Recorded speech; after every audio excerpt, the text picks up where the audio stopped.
शांति से भी दुखों का अंत हो जाता है और शांत चित्त मनुष्य की बुद्धि शीघ्र ही स्थिर होकर परमात्मा से युक्त हो जाती है। क्यों व्यर्थ की चिंता करते हो? किससे व्यर्थ में डरते हो? कौन तुम्हें मार सकता है? आत्मा ना पैदा होती है ना मरती है, हर काम का फल मिलता है। इस जीवन में ना कुछ खोता है ना व्यर्थ होता है। विषयों का चिंतन करने से विषयों की आसक्ति होती है, आसक्ति से इच्छा उत्पन्न होती है और इच्छा से क्रोध होता है, क्रोध से सम्मोहन और अविवेक उत्पन्न होता है। संयम का प्रयत्न करते हुए ज्ञानी मनुष्य के मन को भी चंचल इंद्रियां बलपूर्वक हर लेती हैं। जिसकी इंद्रियां वश में होती हैं उसकी बुद्धि स्थिर होती है।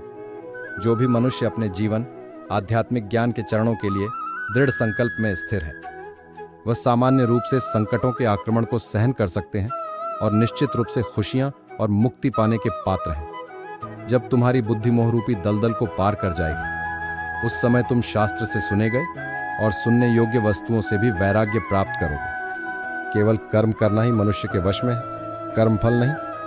इसीलिए तुम कर्मफल की आसक्ति में न फंसो तथा कर्म का त्याग भी ना करो। तुम्हारा क्या गया जो तुम रोते हो? तुम क्या लाए थे जो तुमने खो दिया? तुमने क्या पैदा किया था जो नाश हो गया? और तुम कुछ लेकर आए जो लिया, यही से लिया।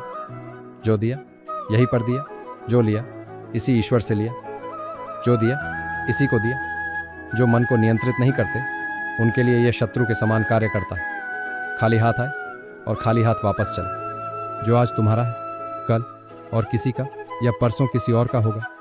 तुम इसे अपना समझकर मग्न हो रहे हो। सुख दुख, लाभ हानि और जीत हार की चिंता न करके मनुष्य को अपनी शक्ति के अनुसार कर्तव्य कर्म करना चाहिए। ऐसे भाव से कर्म करने पर मनुष्य को पाप नहीं लगता। जो हुआ वह अच्छा हुआ, जो हो रहा है वह अच्छा हो रहा है, जो होगा वह भी अच्छा ही होगा। तुम भूत का पश्चाताप न करो, भविष्य की चिंता न करो। वर्तमान चल रहा है। क्रोध से भ्रम पैदा होता है, भ्रम से बुद्धि व्यग्र होती है। जब बुद्धि व्यग्र होती है तब तर्क नष्ट हो जाता है। जब तर्क नष्ट होता है तब व्यक्ति का पतन हो जाता है। सम्मानित व्यक्ति के लिए अपमान मृत्यु से भी बढ़कर है।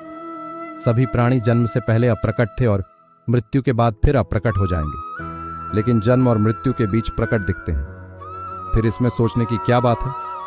परिवर्तन संसार का नियम है। जिसे तुम मृत्यु समझते हो वही तो जीवन है। एक क्षण में तुम करोड़ों के स्वामी बन जाते हो, दूसरे चरण में तुम दरिद्र हो जाते हो। शस्त्र आत्मा को काट नहीं सकते, अग्नि इसको जला नहीं सकती, जल इसको गीला नहीं कर सकता और वायु इसे सूखा नहीं सकती। जैसे मनुष्य अपने पुराने वस्त्रों को उतारकर दूसरे नए वस्त्र धारण करता है, वैसे ही आत्मा मृत्यु के बाद अपने पुराने शरीर को त्याग करने से ही प्राप्त करती है। आत्मा ना कभी जन्म लेती है और ना मरती है। शरीर का नाश होने पर भी नष्ट नहीं होता। आत्मा अमर है। जो लोग इस आत्मा को मारने वाला या मरने वाला मानते हैं वे दोनों ही ना समझ है। आत्मा ना किसी को मारती है और ना ही किसी के द्वारा मारी जा सकती है। न यह शरीर तुम्हारा है न तुम शरीर के हो। ये अग्नि, जल, वायु, पृथ्वी